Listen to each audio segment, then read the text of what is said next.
So hello everyone, we are just continuing with the general organic chemistry that is GOC. So इस class में हम पूरी GOC को complete कर देंगे, यानी जितना भी हमारा यूज़ होने वाला आगे मटेरियल है, यानी हमने अभी तक इंडक्टिव इफेक्ट पढ़ लिया है, हाइपर कॉन्जुगेशन पढ़ लिया है, रेजोनेंस पढ़ लिया है, एरोमेटिसिटी पढ़ लिया है, एसिडिक स्ट्रेंथ पढ़ लिया, बेसिक स्ट्रेंथ पढ़ लिया, किस पैरामीटर्स पे हम एसिडिक स्ट्रेंथ और बेसिक स्ट्रेंथ को कंपेयर करते हैं वो सब देख लिया है।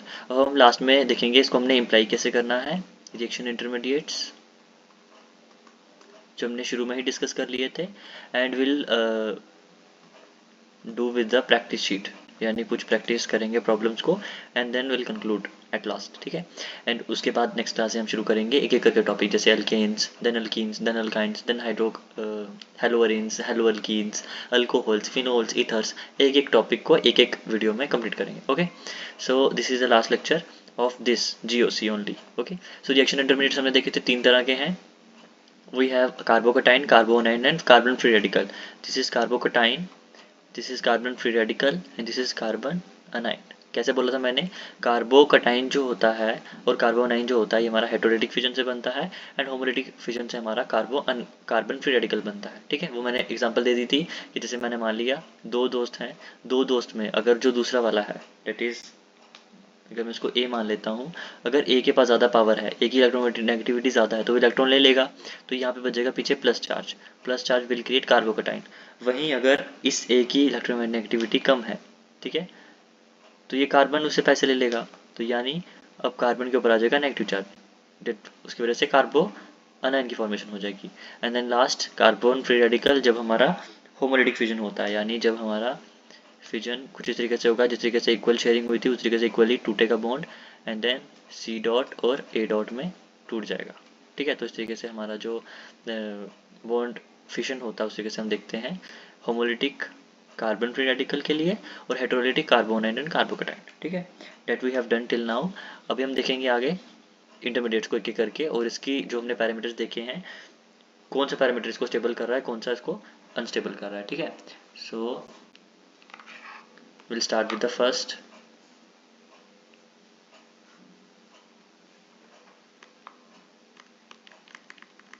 कार्बोकटाइन। ठीक है,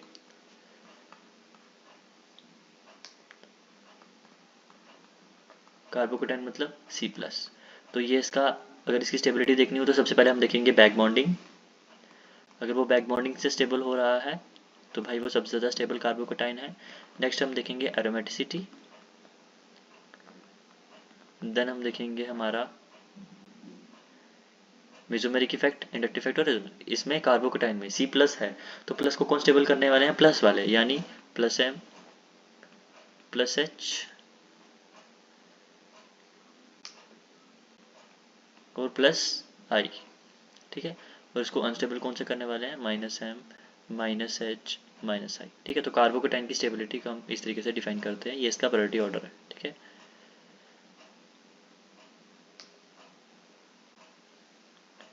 तो मैं यहाँ से इसको हटा देता हूँ डायरेक्टिव प्रोपोर्शन का साइन। ठीक है, दिस इज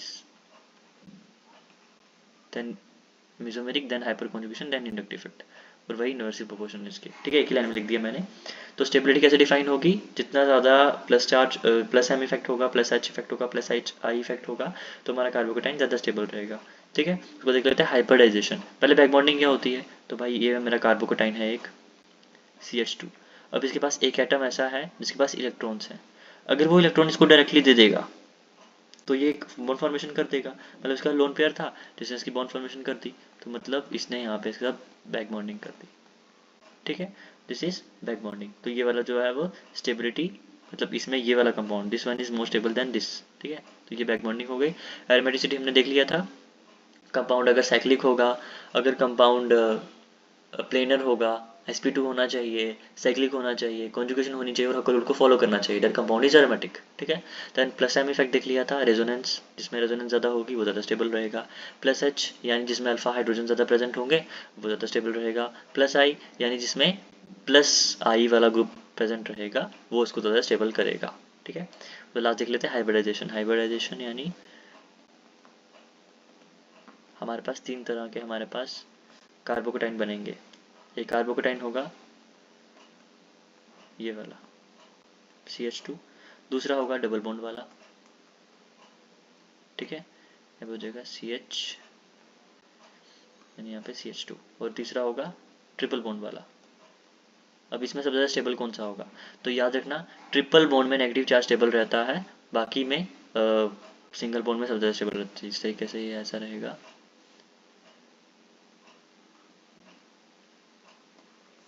इस तरीके से, ठीक है। आगे मैं बता देता हूँ सिंपल, सेम बिल्कुल सेम ऐसा ही रहेगा हाइब्रिडाइजेशन के केस में। फॉर फ्री रेडिकल यहीं पे लिख देते हैं बार बार, मतलब एक ही साथ रहेगा तो सबको याद भी रहेगा। CH3 CH2 dot CH2 double bond CH dot CH triple bond C dot. तो इसमें भी सेम ही प्रायोरिटी ऑर्डर होगा, लेकिन फॉर कार्बोनाइन डिफरेंट रहता है, यानी यहाँ पे जो हमारा स्टेबल रहता है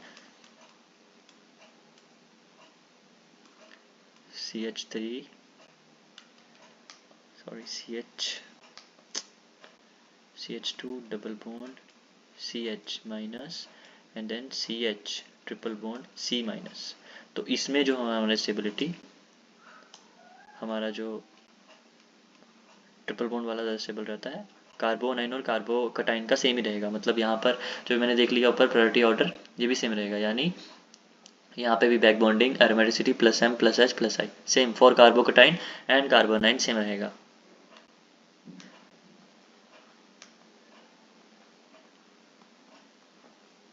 ठीक है, same for carbon free radical.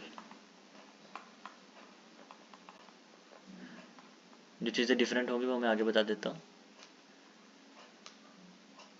तो ये हो गया हमारा कार्बोकटाइन और कार्बन फ्री रेडिकल के लिए सेम ही रहेगा, क्या, back bonding aromaticity plus M effect plus H plus I इसको स्टेबल करेंगे, minus I minus H minus I इसको अनस्टेबल करेंगे। तो मैंने बैक बॉन्डिंग में था जी, बैक बॉन्डिंग क्या होता है, सेम यहाँ पे अगर फ्री रेडिकल होगा तो वो अगर उसके साथ पार्टिसिपेट करेगा बॉन्डिंग में, तो डेट इज बैक बॉन्डिंग। ठीक है, सेम, बस यहाँ पे जो डबल बॉन्ड, यहाँ पे जो कार्बोकटाइन है यहाँ पे डॉट प्रेजेंट होगा तो फ्री रेडिकल हो जाएगा, सिंपल। हाइब्रिडाइजेशन भी मैंने बता दिया, कार्बोनाइन का भी बता दिया। कार्बोनाइन का जो और चीज़ डिफरेंट है वो है हमारा स्टेबिलिटी। तो स्टेबिलिटी के लिए directly proportional to minus I minus H minus R, और inversely proportional to minus plus R plus H plus I. ठीक है, तो ये जो है वो स्टेबिलिटी ऑर्डर हो गया फॉर कार्बोनाइन। ठीक है, तो इसी से इतना याद रखना है कार्बोकटाइन और कार्बोनाइन का स्टेबिलिटी वगैरह। ठीक है, बाकी इसकी पूरी कुछ प्रॉपर्टीज़ हैं, तो प्रॉपर्टी तीनों की एक ही साथ कंपेयर कर लूँगा।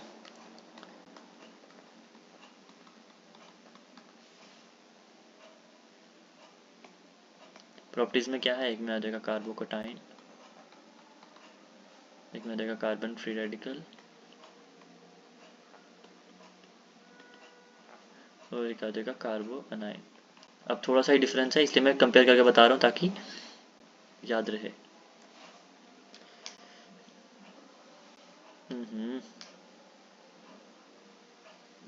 This is carbocation, this is carbon free radical and this is carbanion. Carbon carbocation क्या होता है, C plus, this is C dot and this is C minus. Okay, अब यहाँ पे सबसे पहली प्रॉपर्टी, ये जो कार्बोकटाइन होता है दैट इज sp2 हाइब्रिडाइज्ड। ठीक है, जो कार्बन फ्री रेडिकल होता है that is also sp2 hybridised, लेकिन जो कार्बोनाइन है दैट इज ऑल्सो sp3 और sp2 दोनों हो सकता है। कैसे हो सकता है sp3 और sp2, मैं बता देता हूँ, और ये भी sp2 ही रहता है। ठीक है, क्योंकि इसका जो एक इलेक्ट्रॉन है वो तो पार्टिसिपेट ही नहीं कर रहा, मैंने मान लिया ये कार्बोकटाइन है तो इसके 3 ही बॉन्ड होंगे, तो इसलिए sp2 हाइब्रिडाइज्ड है। लेकिन यहाँ पे इसका जो नेगेटिव चार्ज है वो भी पार्टिसिपेट करता है हाइब्रिडाइजेशन में, इसलिए sp3 है। लेकिन यहाँ पे बात की जाए sp2 कब रहेगा, जब ये कार्बोकटाइन किसी डबल बॉन्ड के साथ अटैच्ड है। ठीक है, तो यहाँ पे CH2 है माइनस, तो यहाँ पे जो हमारा ये डबल बॉन्ड जब इस तरफ आएगा तो ये हमारा sp2 में कन्वर्ट हो जाता है। ठीक है, हाइब्रिडाइजेशन में।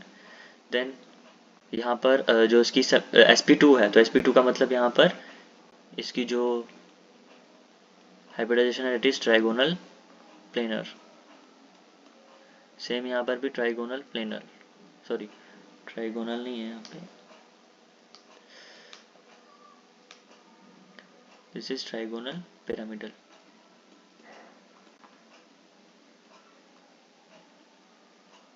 This is trigonal planar.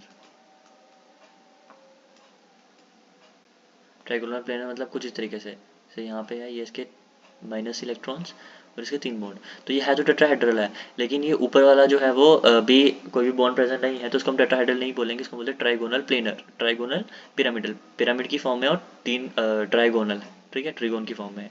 Then last sp2 है, तो ये तो सिंपल, ये भी ट्राइगोनल प्लेनर ही रहेगा।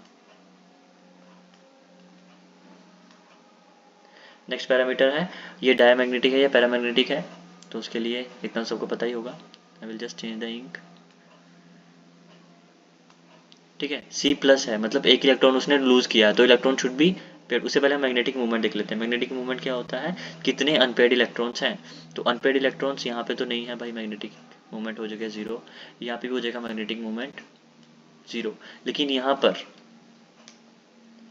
अगर हम बात करेंगे तो मैग्नेटिक मूवमेंट 0 नहीं होगा। क्यों? क्योंकि यहाँ पे हमारा फॉर्मूला लगता है म्यू एंड n+1, तो यहाँ पे एक फ्री रेडिकल है, यानी एक इलेक्ट्रॉन प्रेजेंट है, तो यहाँ पे हो जाएगा 1, 1+1 2, 2⁻², तो यहाँ पे हो जाएगा 3, 2+1 हो गया 3,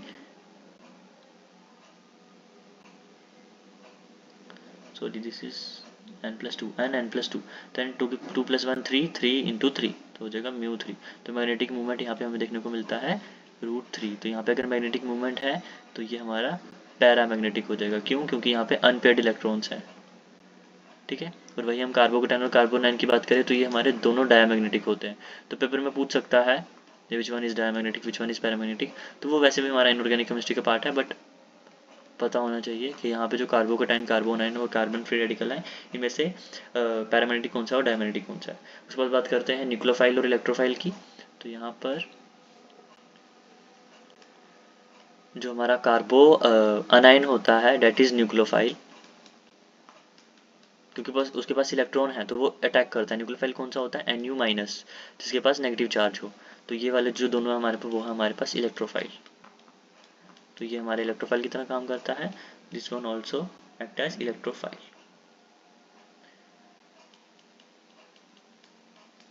आगे जो इलेक्ट्रोफाइल होता है वो लुईस एसिड होता है या लुईस बेस होता है।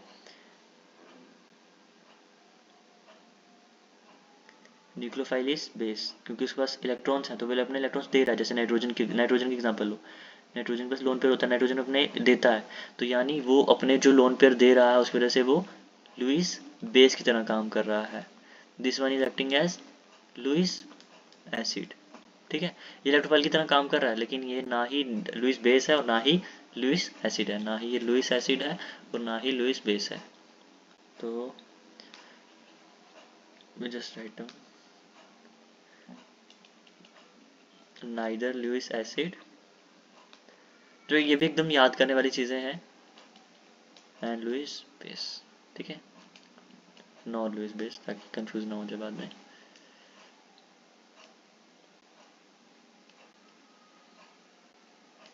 इसको ब्लैक इन कर देते हैं। तो ये हो गई इसकी प्रॉपर्टीज, ठीक है।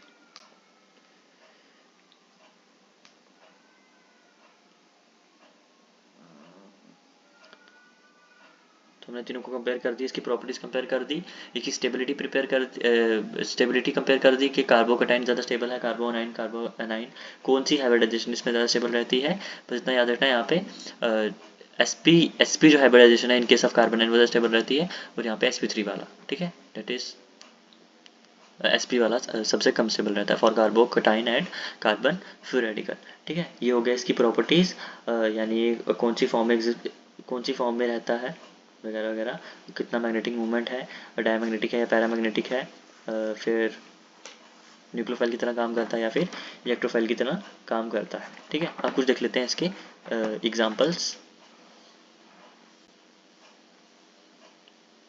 ताकि हमारे ये क्लियर हो जाए टॉपिक, और फिर कुछ प्रैक्टिस करते हैं क्वेश्चंस की। तो कुछ देख लेते हैं एग्जांपल, जैसे मेरे पास अब देख तो लिया कि भाई ये प्लस आई इफेक्ट ज़्यादा स्टेबल रहेगा, नेगेटिव इफेक्ट ज़्यादा स्टेबल रहेगा। अब कुछ एग्जांपल देख लेते हैं, जैसे मेरे पास ये है बेंजीन रिंग, यहाँ पे मेरे पास 4 कार्बोकेटाइंस प्रेजेंट हैं,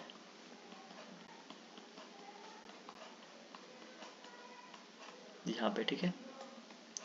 सबको मैंने सेम पोजीशन पे दे रहा हूँ ताकि हम ग्रुप के बेसिस पे हम जज कर सकें। यहाँ पे एक ग्रुप जुड़ा हुआ है, यहाँ पे दूसरा, यहाँ पे तीसरा। अब बताओ इसमें से कौन सा कार्बोकेटाइन ज़्यादा स्टेबल रहेगा।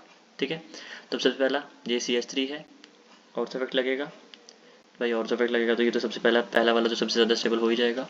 ठीक है, तो यहाँ पे हमारा प्लस एम इफेक्ट भी दे रहा है और प्लस आई इफेक्ट भी दे रहा है।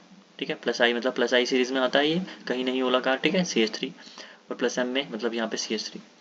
देन ये वाला मेटा पोजीशन पे प्लस एम इफेक्ट नहीं दिखता है, सिर्फ प्लस आई दिखेगा। यहाँ पे भी हमारा प्लस आई प्लस एम दोनों दिखेगा, और यहाँ पे तो कुछ है ही नहीं ग्रुप जुड़ा हुआ, तो यहाँ पे हमारा सी वाला उससे कम स्टेबल हो जाएगा। Then B followed by T. ठीक है, ये हो गया हमारा ऑर्डर। नेक्स्ट है हमारे पास OH, और यहाँ पे है मेरे पास कार्बोकेटाइन।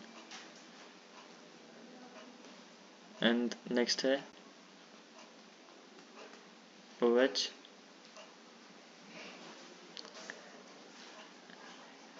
एंड यहाँ पे मेरे पास है प्लस चार्ज। ठीक है, अब ये जो कार्बोकेटाइन है ये ऑक्सीजन के पास लोन पेयर है, तो ये इसको बैक बॉन्डिंग से स्टेबल कर देगा। अब ये वाला भी स्टेबल कर रहा है, ये वाला भी स्टेबल कर रहा है।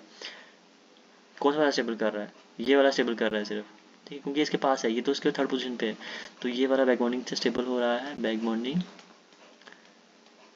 स्टेबिलिटी, तो this will be more stable. तो यहाँ पे बी जो है वो ए से ज़्यादा स्टेबल हो जाएगा। ठीक है, नेक्स्ट है हमारे पास एक और एग्जांपल देख लेते हैं कार्बोकेटाइन की। Plus charge plus charge plus charge, तो कार्बोकेटाइन कौन सा वाला ज़्यादा स्टेबल होता है? जहाँ पे sp3 हाइब्रिडाइजेशन हो, या फिर हम कह सकते हैं टर्शरी वाला। तो यहाँ पर जो है हमारे पास टर्शरी वाला will be more stable, then followed by secondary, then followed by primary. ठीक है, उसके बाद हमारे पास ग्रुप जुड़े होंगे। अगर मेरे पास सेम ग्रुप जुड़े होंगे, जैसे मेरे पास कार्बोकेटाइन है, यहाँ पे मेरे पास जुड़ा हुआ है NH2 ग्रुप, यहाँ पे जुड़ा हुआ है OH ग्रुप, और यहाँ पे SH ग्रुप। भाई सभी बैक बॉन्डिंग दे रहे हैं और ग्रुप भी सेम तरह के हैं। अब मैं किस बेसिस पे जज करूँ? तो मैं यहाँ पे इनका साइज पे बेसिस पे जज करूँगा, कंपेयर द साइज। अब कार्बन और नाइट्रोजन का साइज एकदम आसपास में होता है, ऑक्सीजन का थोड़ा बड़ा होता है, सल्फर का बहुत ज़्यादा बड़ा होता है, तो of course nitrogen will be more stable than oxygen, then followed by sulphur. एकदम लास्ट एक और एग्जाम्पल देख लेते हैं कि यहाँ पे मेरे पास कुछ इस तरीके से था कार्बोकेटाइन, एंड एक कुछ इस तरीके से था। मैंने पहले ही बोला था जो एक्सटेंडेड, अब ये यहाँ जाए वहाँ जाए ये वाला अनस्टेबल रहेगा, लेकिन ये जो एकदम रेजोनेंस की फॉर्म में जा रहा है, एकदम एक्सटेंडेड फॉर्म में जा रहा है, ये वाला अनस्टेबल रहेगा। ठीक है, तो इस तरीके से हम डिफाइन कर देते हैं स्टेबिलिटी को। देन ये हो गया कार्बोकेटाइन की एग्जाम्पल। अब कार्बोनेन की भी एक देख लेते हैं। तो मेरे पास है यहाँ पे benzene ring, there is another benzene ring. ठीक है, अब बेंजीन रिंग सब में सेम ही रहेगी।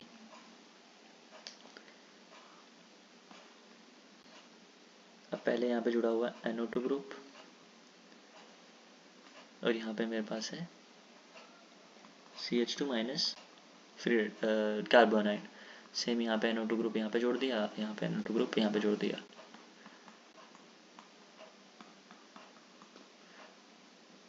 ठीक है, डिफाइन करेंगे तो सबसे पहला NO2 ग्रुप क्या है? ये माइनस आई इफेक्ट भी शो करता है, और माइनस एम शो करता है, प्लस एम। कैसे देखेंगे? नाइट्रोजन को तोड़ो, इस nitrogen will go there, nitrogen के पास पॉजिटिव चार्ज, अब ये रिंग पे क्रिएट करेगा पॉजिटिव चार्ज, मतलब ये माइनस एम शो कर रहा है। ओके, तो ये माइनस एम, लेकिन ये ऑर्थो इफेक्ट तो शो करेगा ना, NO2 है, ऑर्थो इफेक्ट शो करेगा, तो मतलब एक से ज़्यादा रहेगा। देन ये वाला शो करेगा सिर्फ minus I effect, this one will show minus I minus M both, तो मतलब सी वाला स्टेबल होगा, तो ए से सी देन बी। ठीक है, ये ऑर्डर ये फॉलो करेगा फॉर द स्टेबिलिटी।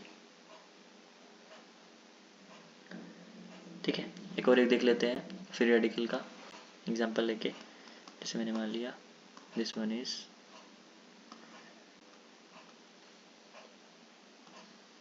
ठीक है, जैसे मैंने कार्बोकेटाइन में बताया था कि यहाँ पे ये टर्शरी है, सेकेंडरी है और प्राइमरी है, तो अगर वो कंपेयर नहीं करना हो तो यहाँ पे हम ये भी कह सकते हैं अल्फा हाइड्रोजन्स, हाइपर कॉन्जुगेशन है ना, बाकी सब सेम है। अल्फा हाइड्रोजन इंडक्टिव साइड से जाने से पहले ही अल्फा हाइड्रोजन देखो, तो यहाँ पे है मेरे पास 3 3 6 3 9 अल्फा हाइड्रोजन्स, यहाँ पे 6 अल्फा हाइड्रोजन्स, यहाँ पे 3 अल्फा हाइड्रोजन, तो of course this will be more stable, या फिर हम कह सकते हैं प्राइमरी जो हमारा टर्शरी है, then followed by secondary, then followed by primary. क्यों हमारा टर्शरी सबसे ज़्यादा स्टेबल रहता है? बिकॉज हमारे पास यहाँ पे अल्फा हाइड्रोजन सबसे ज़्यादा रहते हैं। ठीक है, देन एक देख लेते हैं एक और एक example last. We have this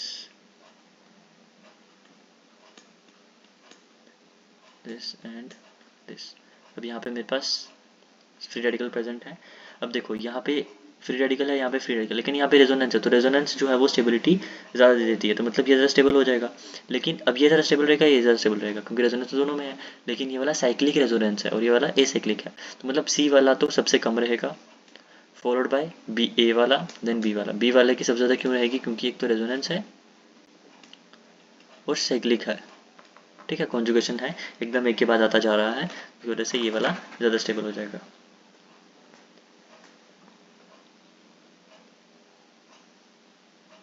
ठीक है, that's all about the free radicals. अब एक फाइनल प्रैक्टिस देख लेते हैं किस तरीके से हम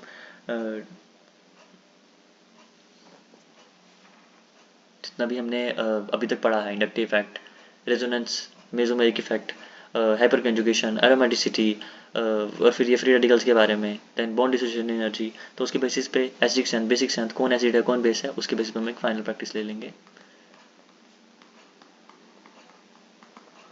ठीक है, तो सबसे पहला मेरे पास कुछ कंपाउंड्स हैं, इनमें मुझे पूछा गया है विच वन हैज़।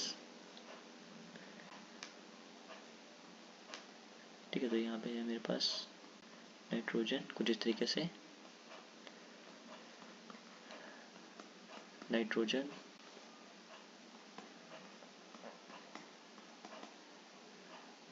यहाँ पे मेरे पास NH2+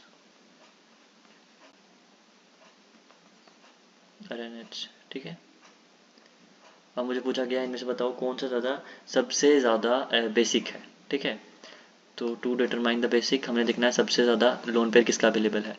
इसका लोन पेयर रेजोनेंस में है, इसका लोन पेयर भी रेजोनेंस में कहीं ना कहीं, इसका लोन पेयर भी रेजोनेंस में, लेकिन सबसे ज़्यादा रेजोनेंस में किसका है? ठीक है, इसका तो नहीं है लेकिन अवेलेबल है, but it is sp hybridised, sp2 hybridised, this is sp3 hybridised. तो ये तो सबसे ज़्यादा अवेलेबल हो क्योंकि रेजोनेंस में भी नहीं है, तो this will be the most appropriate option. तो बी तो सबसे ज़्यादा हो जाएगा, then followed by C, then A, and then last में डी। ठीक है, इस तरीके से। देन एक और क्वेश्चन है, अगर मेरे पास पायरिडीन है, हाइड्रोक्साइक्लिक कंपाउंड है, बस ऐसे मान लो ये है मेरे पास नाइट्रोजन, दिस वन इज इस तरीके से, और एक मेरे पास है ट्राईमिथाइलमाइन, यानी ये मेरे पास ट्राईथाइलमाइन या फिर ट्राईमिथाइलमाइन, यानी 3 मेरे पास इथाइल ग्रुप जुड़े हुए हैं। अब पूछ रहा है इनमें से कौन सा ज़्यादा बेसिक है। Of course this will be more basic, क्योंकि sp3 हाइब्रिडाइज्ड है, sp3 हाइब्रिडाइज्ड है मतलब इसका लोन पेयर ज़्यादा अवेलेबल है, इसका रेजोनेंस में पार्टिसिपेट कर सकता है, तो दिस विल बी मोर, या फिर हम कह सकते हैं ज़्यादा स्टेबल रहेगा। ठीक है, नेक्स्ट हमारे पास क्वेश्चन है एक और बेसिक स्ट्रेंथ को ही लेकर। मेरे पास अगेन 4 बेंजीन रिंग है, एक में मैंने NH2 ग्रुप यहाँ पे लगा दिया, एक में कार्बन छोड़कर लगा दिया, एक में नाइट्रोजन है और 3 फिनाइल है, 3 बेंजीन रिंग है, फिनाइल मतलब बेंजीन रिंग, और एक में 2 है पीएच। अब मुझे पूछ रहा है किसकी सबसे ज़्यादा है किसकी कम है, तो भाई इसमें तो कोई रेजोनेंस ही नहीं है, क्योंकि ये वाला तो यहाँ से रेजोनेंस में पार्टिसिपेट ही नहीं करा, तो सबसे ज़्यादा इसकी हो जाएगी बी की, देन फॉलोड बाय, अब इसमें जो लोन पेयर है वो 3 बेंजीन रिंग के साथ शेयर हो रहा है, इसका लोन पेयर 1 बेंजीन रिंग के साथ शेयर हो रहा है और इसका 2 के साथ, तो ऑफकोर्स जो 3 के साथ शेयर हो रहा है वो तो भाई बिल्कुल भी अवेलेबल नहीं है, तो जो 1 के साथ शेयर हो रहा है वो बिल्कुल भी अवेलेबल होगा, तो A, then followed by D, then followed by C. ठीक है, मैं ये बार बार इनके नीचे नहीं लिख रहा हूँ क्योंकि बहुत टाइम कंज्यूम हो जाएगा बहुत ज़्यादा। नेक्स्ट है आगे, मेरे पास CH3COH है, CH2। ठीक है, यहाँ पे फ्लोरीन है, यहाँ पे ब्रोमीन है, यहाँ पे आयोडीन है, एंड लास्ट में CH3COH है। मुझे पता है आई क्या है, ये सब क्या है, हेलोजेंस, हेलोजेंस क्या है, माइनस इफेक्ट शो करते हैं। यहाँ पे कोई रेजोनेंस में पार्टिसिपेट तो कर नहीं रहे हैं, हाइपर कंजुगेशन कुछ दे नहीं रहे हैं, तो सिंपल इंडक्टिव इफेक्ट के बेसिस पे यहाँ पे इसकी फ्लोरीन की सबसे ज़्यादा हो जाएगी, और ये जो सिंपल जिसपे कुछ H लगा हुआ, तो H से तो पहले अच्छे तो अच्छा यही है, तो ABCD। ठीक है, अगर यहाँ पे रेजोनेंस या फिर मेसोमेरिक इफेक्ट भी आता, ठीक है, साथ साथ में, तो हम ऑर्डर रिवर्स कर देते, वो हमने देखा था ट्रिक के हिसाब से। लास्ट है, अब बोल रहा है कि पी के बी वैल्यू के हिसाब से हमें इसको अरेंज करना है। मतलब अब यहाँ पे उसने थोड़ा सा घुमाया क्वेश्चन को, थोड़ा सा ध्यान रखना। पी के बी वैल्यू के हिसाब से पी के बी हमें ऑर्डर अरेंज करना है। तो पी के बी मतलब इन्वर्स ऑफ के बी, मतलब इन्वर्स ऑफ बेसिसिटी, मतलब जिसकी बेसिसिटी सबसे ज़्यादा होगी उसको पी के बी सबसे कम रहेगा। तो यहाँ पे इसने सेम मुझे दे दिए कुछ कंपाउंड्स। एक बेंजीन रिंग है, यहाँ पे जुड़ा हुआ है NH2 ग्रुप, सेम यहाँ पे भी एक बेंजीन रिंग है जिस पे जुड़ा हुआ है NH2 ग्रुप, एक और बेंजीन रिंग है जिस पे जुड़ा हुआ है NH2 ग्रुप, एंड एक और बेंजीन रिंग है जिस पे जुड़ा हुआ है NH2 ग्रुप। अब यहाँ पे मेरे पास जुड़ा हुआ है OCH3, यहाँ पे मेरे पास जुड़ा हुआ है CH3, अब मेरे पास जुड़ा हुआ है Cl। अब देखो आराम से सभी पैरा पोजिशन पे हैं, ओके। NH2 ग्रुप है मतलब बेसिसिटी, मतलब किसका ये जो है वो अवेलेबल होना चाहिए ताकि बेसिसिटी बढ़े। जिसकी बेसिसिटी ज़्यादा होगी उसका पीके भी कम होगा। पहले हम बेसिसिटी के ऑर्डर पे अरेंज कर देंगे, फिर पीके भी लगा देंगे, ओके। अब यहाँ पर देखो, अगर ये इसको अपना लोन पे रिलीज़ करना है तो मतलब इस वाले एटम को ये ग्रुप जो है, ये ग्रुप उसको चाहिए कि वो उसको इलेक्ट्रॉन दे, ठीक है। या फिर हम कह सकते हैं कि अगर ये प्लस वाला होगा, प्लस आई या प्लस एम शो करेगा तो हमारा जो है वो बेसिसिटी बढ़ जाएगा। उससे पहले देखो यहाँ पे मैंने क्या बोला, ये जो ग्रुप है ये माइनस आई तो है, लेकिन यहाँ पे प्लस आर होता है। क्यों होता है? क्योंकि इसका जो लोन पेयर है ना वो एकदम जाता है अंदर घुसने को, तो वो रेजोनेंस में जाएगा, तो इसमें प्लस आर जो डोमिनेट करता है। तो हम ऐसा मानते हैं कि जो प्लस आर है वो इसकी स्टेबिलिटी बढ़ा देगा। मतलब अगर प्लस आर, अगर ये अपने लोन पेयर यहाँ से देगा तो ये अपना लोन पेयर इसका इजिली अवेलेबल हो जाएगा, मतलब इसकी बेसिसिटी तो बढ़ गई, ओके। यहाँ पे CH3, यहाँ पे ये क्या है, प्लस आई है और प्लस आर है, दोनों दे रहा है, ठीक है। यहाँ पे कोई भी प्रेजेंट नहीं है। यहाँ पे ये माइनस आई है और माइनस आर शो कर रहा है, minus I minus R show कर रहा है, तो मतलब ये तो भाई ये तो बेसिक होगा नहीं, तो इसका तो सबसे कम हो जाएगा, then followed by this then this then this, ठीक है। तो अब इसमें CH3 या OCH3 में किसका कंसिडर करेंगे? तो देखो अभी जो कार्बन है ये अपने इलेक्ट्रॉन दे तो नहीं रहा है ना, चाहे इसके पास 2 प्लस हैं, लेकिन ये OCH3 अपने इलेक्ट्रॉन दे रहा है, तो मतलब ये मोर अवेलेबल कर रहा है। तो मतलब A की बेसिसिटी सबसे ज़्यादा होगी, followed by B, followed by C, followed by D। तो मतलब अगर हम इसका पीके भी ऑर्डर लगाएंगे ये होगा बेसिसिटी का, तो वो उल्टा हो जाएगा, यानी DCBA।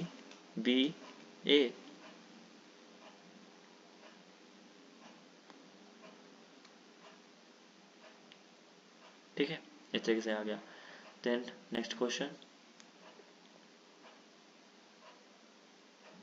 एक और ले लेते हैं। अब थोड़ा सा मिक्स करेंगे, सिर्फ NH3OH को अलग अलग करने से कुछ नहीं होगा। अब ले लेते हैं NH2, there I have given OCH3, यहाँ पे मेरे पास अब OH ग्रुप है, ठीक है। यहाँ पे मुझे पीके भी वो करना है कंपेयर, यहाँ पे भी OH ग्रुप है, देयर इज ऑल्सो OH। अब यहाँ पे मेरे पास 3 ग्रुप दिए हैं, एक तो मुझे यहाँ पे दे दिया CH3, एक यहाँ पे दे दिया है मुझे NO2 और एक यहाँ पे दे दिया है Cl। अब यहाँ पर आ तो गया भाई, अब मेसोमेरिक इफेक्ट मेटा पोजीशन पे नहीं लगता है, याद रखना मेसोमेरिक इफेक्ट मेटा पोजीशन पे नहीं लगता है, ठीक है। तो यहाँ पे तो मेटा पोजीशन पे मेसोमेरिक इफेक्ट लग नहीं रहा, तो कौन सा इफेक्ट लग रहा है? यहाँ पे लग रहा है ओनली माइनस आई, ओके। यहाँ पर अब यहाँ पर OH और NH2 में किसका बेसिक स्ट्रेंथ ज़्यादा होगा? ऑफ कोर्स NH2 वाले का ही बेसिक स्ट्रेंथ ज़्यादा होगा, ठीक है। तो ये तो सबसे अलग हो गया, इसमें माइनस इफेक्ट हो रहा है वो अलग, लेकिन A का फिर भी ज़्यादा ही रहेगा, वो हमें पता है कि क्या बेसिक स्ट्रेंथ कह सकते हैं, बेसिसिटी, ओके। और यहाँ पे बात करेंगे CH3NO2Cl की। अब CH3 क्या है? प्लस आई है और प्लस एम शो करता है, ठीक है। NO2 माइनस आई है और क्या शो करता है? Plus M minus M. कैसे कन्वर्ट करेंगे? इधर O की इलेक्ट्रोनेगेटिविटी ज़्यादा है, O इससे छीन लेगा, ये प्लस हो जाएगा, ये पॉजिटिव चार्ज क्रिएट करेगा ऑन द चेन, मतलब ये नेगेटिव है, तो ये माइनस एम इफेक्ट शो करता है। यहाँ पे आ जाते हैं, यहाँ पे प्लस एम माइनस एम को तो फंडा रहेगा नहीं, क्लोरीन है तो क्लोरीन सिंपल शो करता है माइनस आई इफेक्ट। तो अब माइनस इफेक्ट जो होते हैं वो हमारी बेसिसिटी को कम करते हैं, ठीक है।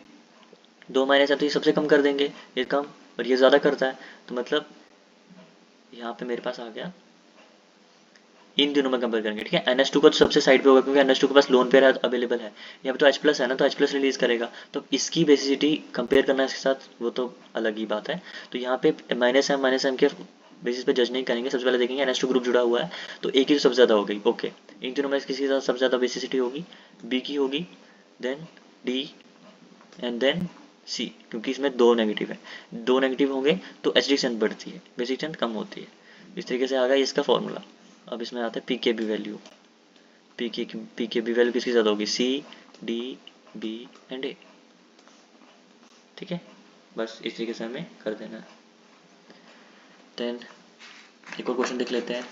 अब मैंने एक क्वेश्चन बताया था SIP और SR इफेक्ट, तो वो मैं बता देता हूँ। जैसे यहाँ पे था एक बेंजीन रिंग है, इसमें मेरे पास है NMe2 और यहाँ पे मेरे पास है CH3। ठीक है,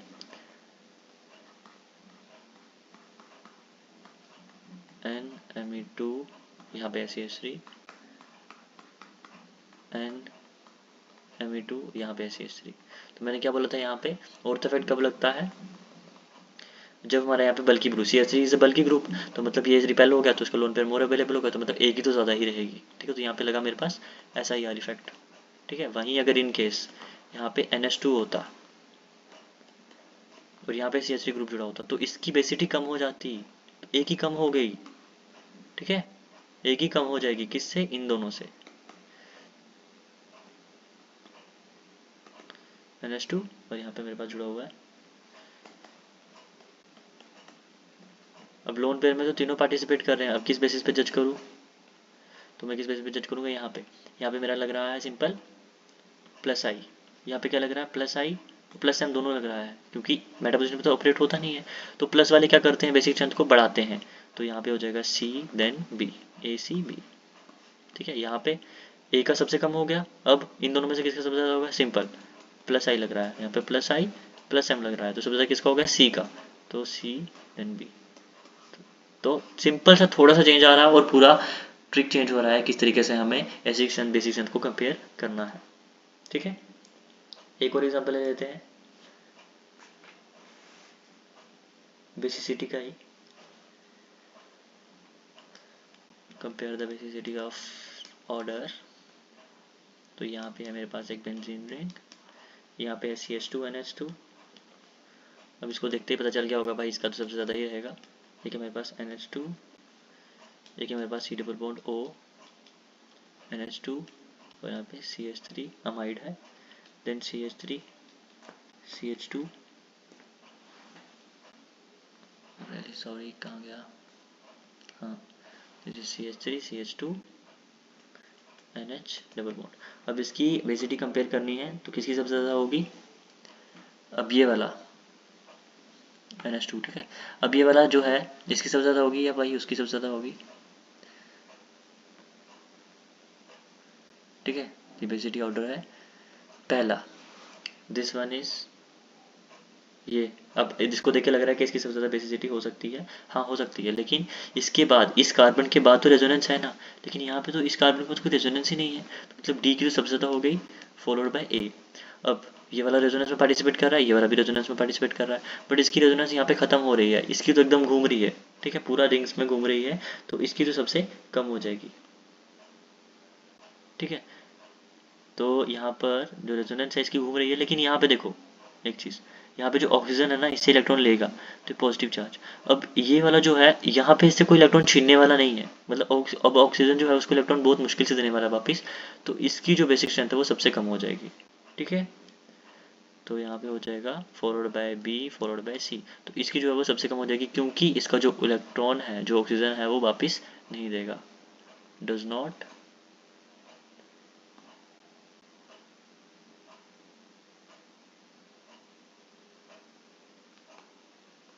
गिव अगेन या डज नॉट शेयर अगेन। ठीक है, इसकी वजह से इसकी बेसिसिटी सबसे कम हो जाएगी, तो ये इसका बेसिक ऑर्डर फॉलो रखना है। दो एग्जांपल और देख लेते हैं।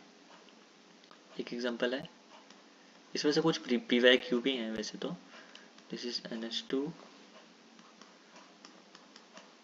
सिर्फ NH2 है और एक तरफ NO2 लगा दो। जितने ज़्यादा क्वेश्चन करोगे, जितने ज़्यादा प्रीवियस ईयर क्वेश्चन प्रैक्टिस करोगे उतना अच्छे से क्लियर हो जाएगा। This is NH2, this is CH3। अब इसकी कंपेयर करो, ये क्या है माइनस आई है, ओके माइनस एम है, ठीक है, ये क्या है प्लस आई है प्लस एम है। बेसिटी को कंपेयर कर रहे हैं तो इसकी बेसिटी सबसे ज़्यादा हो जाएगी C followed by A followed by B. Minus वाले कम करते हैं तो ये वाले कम कर देंगे, ये वाले ज़्यादा कर देंगे। वाले ज़्यादा कम कर देंगे, ये वाले ज़्यादा कर देंगे, ठीक है। और ये तो सिंपल वैसा का वैसा ही रहेगा, तो इस तरीके से आ जाएगा हमारा। ओके, लास्ट एक और क्वेश्चन देख लेते हैं।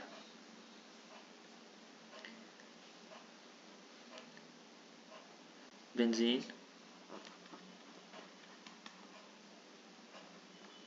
CH2 माइनस और इसके पैरा मेटा पोजीशन पे है CHO ग्रुप। ओके, दूसरा है CH2 माइनस, यानी ये है हमारा कार्बन आयन। ओके, यहाँ पे इसके मेटा पोजीशन पे था, यहाँ पे इसके लगा देते हैं पैरा पोजीशन पे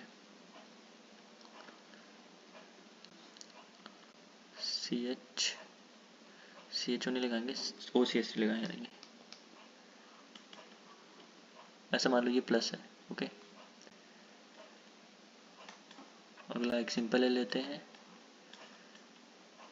कार्बोकेटाइन की एग्जांपल ले रहे हैं, आगे कार्बोकेटाइन की भी ले लेते हैं। CH2 प्लस और पैरा पोजीशन पे NO2। अब करो कंपेयर। अब देखो सभी कार्बोकेटाइन है, सब पोजीशन सेम है। ओके, सबसे पहले आ जाओ इधर CHO क्या है, माइनस आई इफेक्ट शो करता है, माइनस M प्लस M तो मेटा पोजीशन पे लगता नहीं है। ओके, ये वाला इसका प्लस R इतना डोमिनेट करता है कि भाई ये तो एकदम फेंकेगा आगे, तो अगर ये फेंकेगा आगे एक्सेप्ट करने वाला भी तो होना चाहिए ना, तो ये एक्सेप्ट कर रहा है। ओके, स्टेबिलिटी करेगा, ठीक है, माइनस आई से ज़्यादा हो जाता है। यहाँ पर कोई भी इफेक्ट नहीं है, यहाँ पे माइनस आई और माइनस M दिख रहा है, ठीक है। अब यहाँ पे जो प्लस कार्बोकेटाइन होता है उसको कौन स्टेबल करता है, प्लस वाले इफेक्ट। तो यहाँ पे कोई प्लस वाला इफेक्ट दिख रहा है, ठीक है, R वाला दिख रहा है, दिस वन इसमें नहीं दिख रहा, तो यहाँ पे B वाला मोर स्टेबल हो जाएगा, followed bye C, followed by यहाँ पे हमें एक इफेक्ट देखने को मिला है, यहाँ पे दो, followed by A, followed by D। Similar consider करते हैं इन केस ऑफ कार्बोकेटाइन, कार्बोनाइन। तो यहाँ पे मैंने सिंपल यही रिंग बना दिया, CHO, बस यहाँ पे CH2 माइनस था, यहाँ पे CH2 माइनस था, यहाँ पे OCH3, यहाँ पे CH2 minus simple,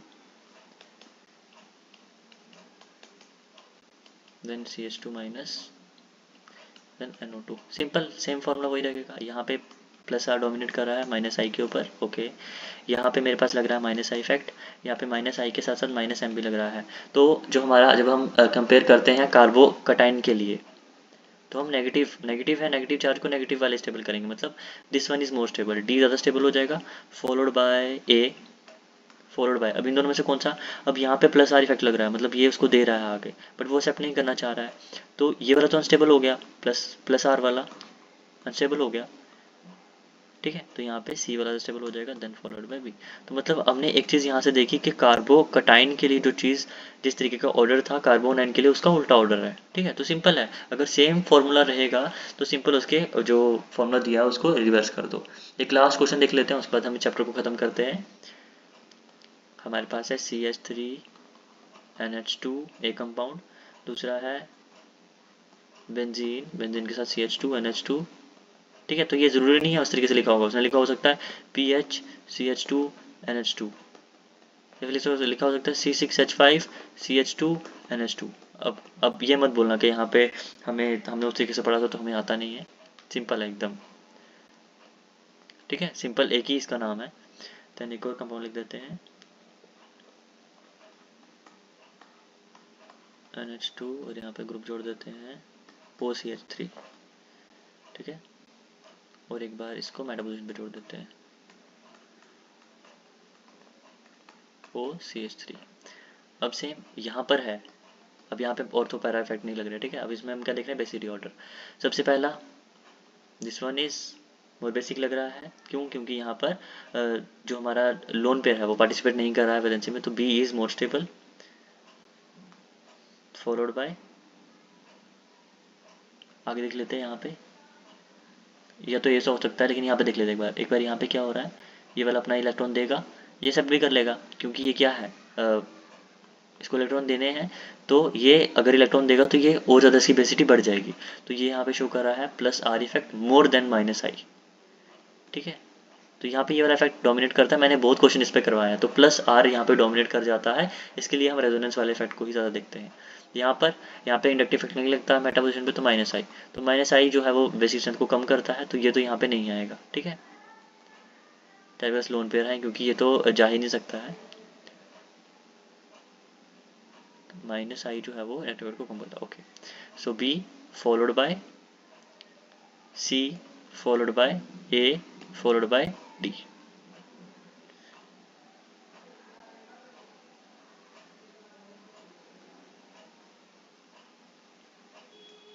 OCH3 minus I show करता है ना, यस। OCH3 जो होता है वो अल्कोहल की मम्मी अल्काइन नहीं बेंजीन है, हाँ।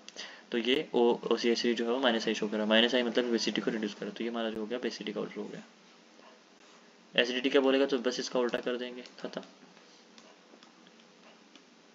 ठीक है। कोई भी डाउट होगा तो कमेंट्स बॉक्स में पोस्ट कर देना, या फिर कोई भी क्वेश्चन होगा तो you can ping me on Telegram also. So this is all about the general organic chemistry. इसी के साथ हमारा चैप्टर हुआ ख़त्म, all the general organic chemistry. अब नेक्स्ट क्लास में हम एक एक टॉपिक करके शुरू करेंगे, from the alkenes, alkynes, alkanes, then alcohol, phenol, ether, एक एक करके एस्टर वगैरह सबको एक शॉर्ट में ख़त्म करते जाएंगे। ओके, सो ये हमारा बेसिक था। ये सबसे ज़्यादा अच्छे तरीके से समझ आना चाहिए क्योंकि इस पर बहुत ज़्यादा क्वेश्चन आते हैं, mostly on the inductive effect, resonance और हाइपर कंजुगेशन के कंबाइन पे, ठीक है। लास्ट में ये बेसिसिटी और एसिडिटी किसकी ज़्यादा है तो मैंने बता दिया, उसमें थोड़ा सा हम रिवाइज कर लेंगे अगर पॉसिबल हुआ, और बाकी आगे अपने टॉपिक्स को डिस्कस करेंगे। ओके, अभी के लिए इतना ही, थैंक यू सो मच।